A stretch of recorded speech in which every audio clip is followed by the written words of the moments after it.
সবার আগে বাংলাদেশ কিছু কিছু ক্ষেত্রে হচ্ছে অনেকেই এই জিনিসটা তাদের বাহ্যিক ব্যবহারে তাদের অ্যাক্টিভিটিসে মনে হয় যে না, সবার আগে বাংলাদেশ না।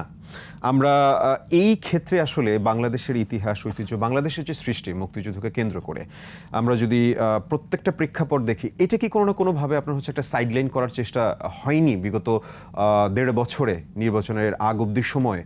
সো ওই জায়গাটা থেকে আসলে আমরা কোন জায়গায় এসে দাঁড়ালে, যে জায়গায় আসলে আমাদের মুক্তিযুদ্ধ নিয়ে, আমাদের ৫২ নিয়ে, আমাদের ৬৬ নিয়ে কোনো প্রকার হচ্ছে কথা হবে না, এটা আন্দোলন, এটা সংগ্রাম, এই সংগ্রামের কারণে বাংলাদেশ আজকে দাঁড়িয়েছে। হ্যাঁ, কথা হতে পারে যে কার অবদান কতটুকু, সে ব্যাপারে আমরা ডিসকাস করতে পারি, কিন্তু এমন না যে হচ্ছে এটার কোনো অস্তিত্বই নেই। আপনার কি মনে হয় প্রধানমন্ত্রী তারেক রহমানের এই যে হচ্ছে স্লোগান সবার আগে বাংলাদেশ, এইটা আসলে কিভাবে হচ্ছে সাকসেসফুল হবে?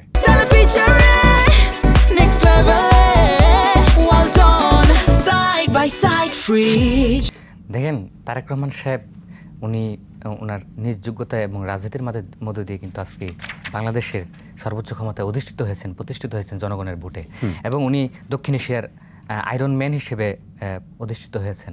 এবং আমি যে বিষয়টি, আপনি যে সবার আগে বাংলাদেশ যে বিষয়টি বললেন, এবং সবার আগে বাংলাদেশ যে নীতি, উনি পররাষ্ট্র নীতির ক্ষেত্রে এবং সব কিছুর ক্ষেত্রে এই প্রস্তাবটি উনি করেছেন এবং সেটির প্রতি উনি হাঁটছেন এবং আমরা সেটি দেখতে পাচ্ছি।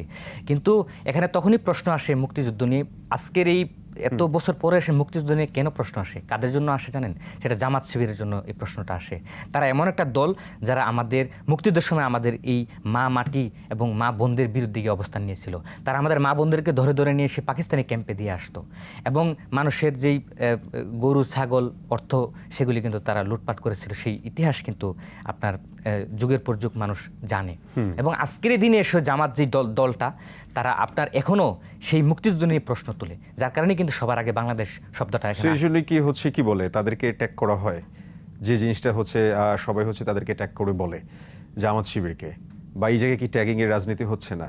দেখেন, ট্যাগিং এর রাজনীতি তো হচ্ছে না। ওনারা যে জামাত ইসলাম যেই 1971 সালের যে সময়টাতে ছিল, সেই জামাত ইসলামে কিন্তু আছে, সেখানে দলের নামটিও পরিবর্তন হয়নি।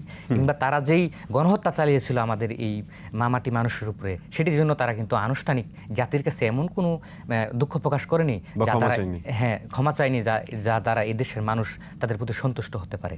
এবং দেখেন, আপনি যদি আমার বিএনপির এই দল করে, বা বিএনপির এক সাবেক কোনো নেতা যদি একটা ছোটোখাটো কোনো কিছু করে, তাকে কিন্তু আপনারা বিএনপির ট্যাগ দিয়ে বা বিএনপি নেতা হিসেবে চালিয়ে দেন, বা এটা তারা বলে আর কি, জামাত শিবির এটা কিন্তু চালিয়ে দেয় বা বলে যে বিএনপির লোকজন এটা সেটা করেছে। তো সেই জায়গা থেকে যে জামাতে ইসলাম তাদের যেই আপনার এই যে নোংরা রাজনীতি বা যে শিষ্টাচার বহির্ভূত যে আচরণ, মব কালচারের যেটা তারা ক্যারি করে চলছে, সেখান থেকে কিন্তু তাদের কারণেই কিন্তু আমাদের আজকে মুক্তিযুদ্ধ নিয়ে যে গৌরবোজ্জ্বল মুক্তিযুদ্ধের কারণেই কিন্তু আমরা আমাদের স্বাধীন ভূখণ্ড পেয়েছি।